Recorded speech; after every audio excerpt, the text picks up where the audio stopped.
My beloved brothers and sisters, Meus queridos irmãos e irmãs, sou grato por estar com vocês nesta conferência geral de A Igreja de Jesus Cristo dos Santos dos Últimos Dias.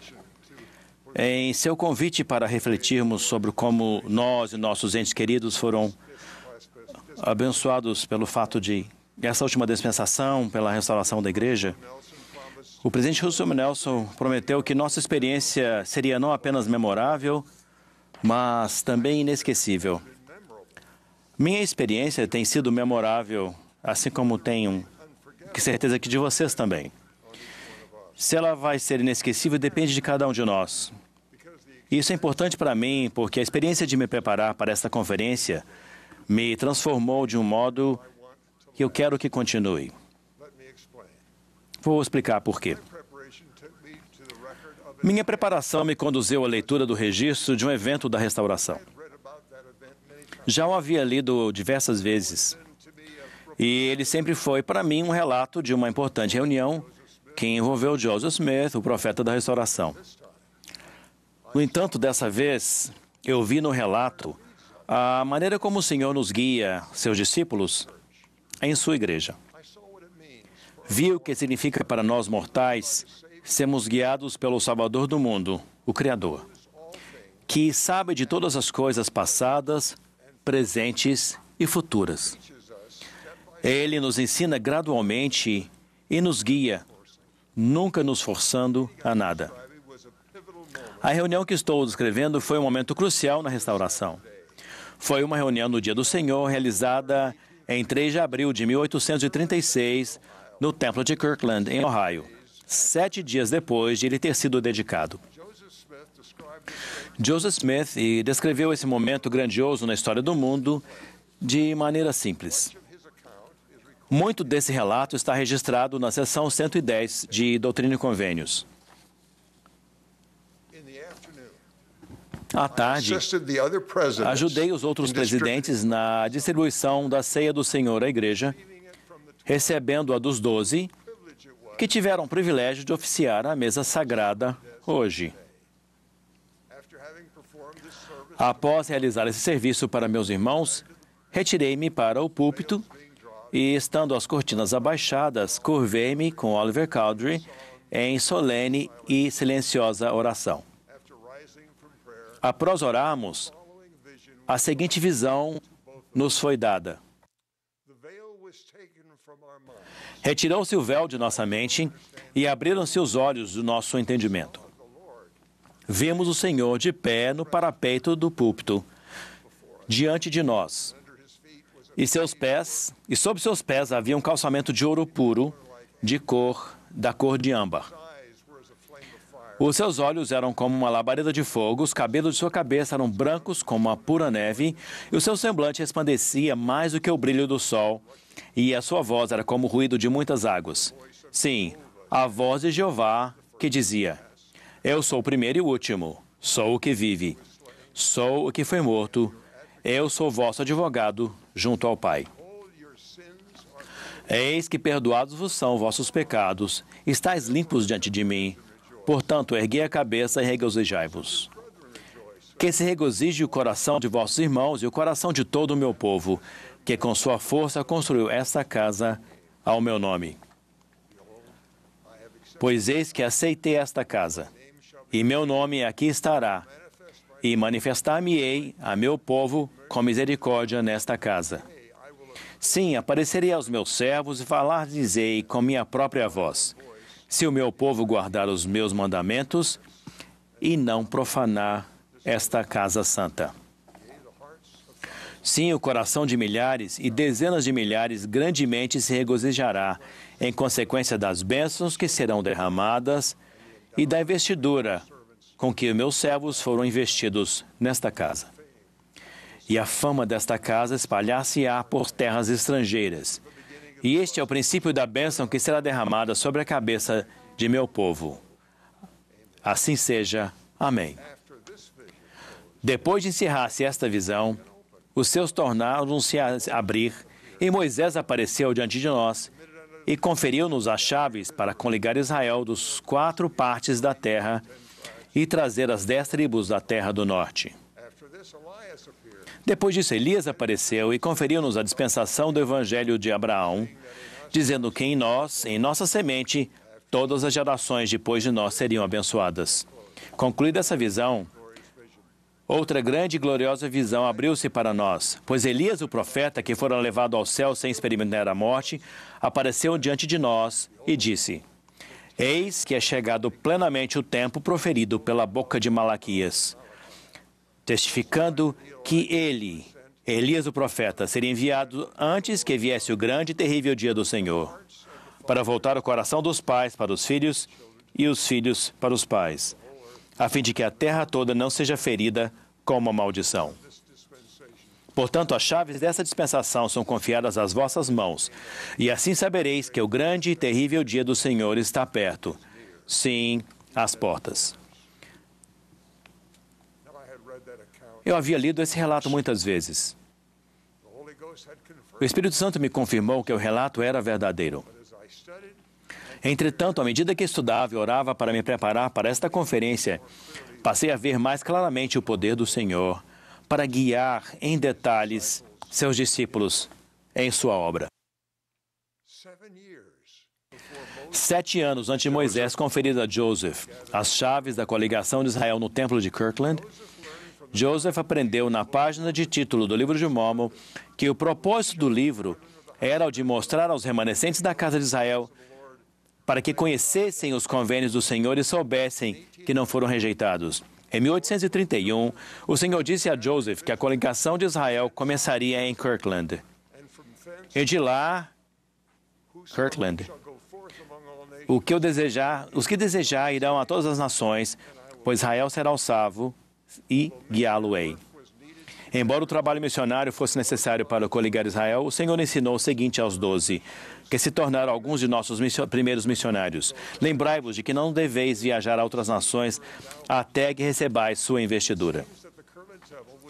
Parece que o templo de Kirtland foi importante no plano gradual do Senhor por no mínimo 2 motivos.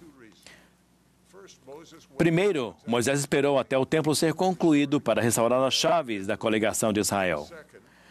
E segundo, o presidente Joseph Fielding Smith ensinou que o Senhor ordenou os santos a construir um templo, o templo de Kirtland, no qual ele poderia revelar a chave da autoridade e onde os apóstolos poderiam ser investidos e preparados para podar sua vinha pela última vez.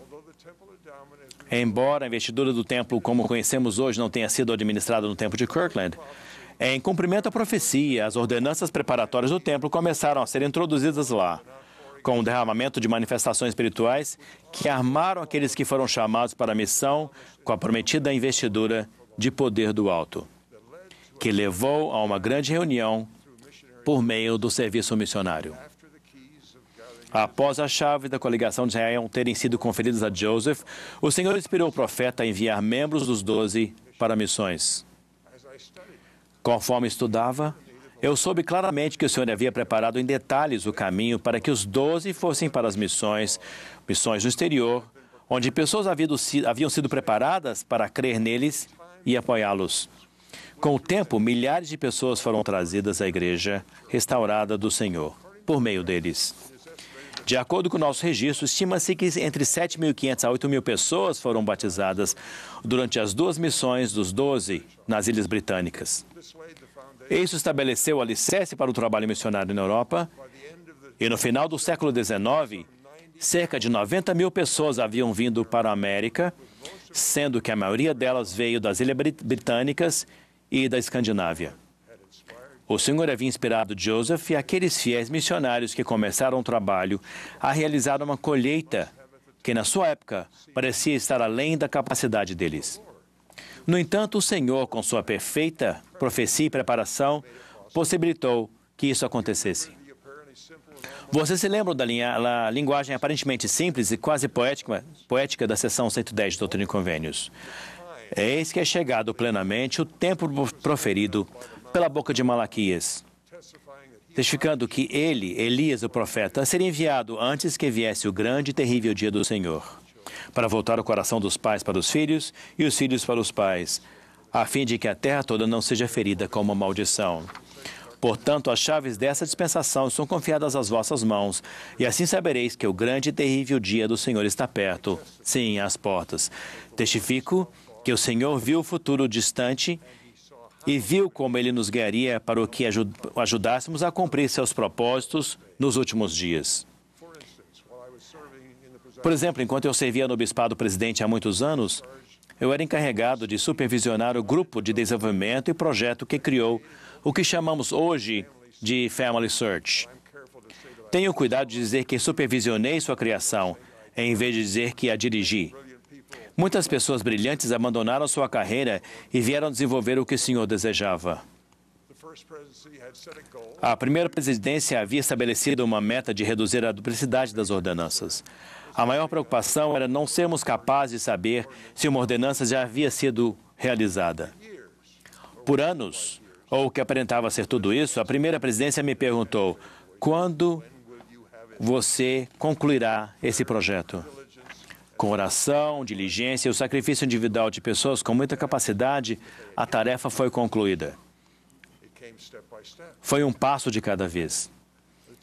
Então, a primeira tarefa foi trazer do Family Search uma plataforma fácil de usar para aqueles que não tinham muita habilidade com computadores.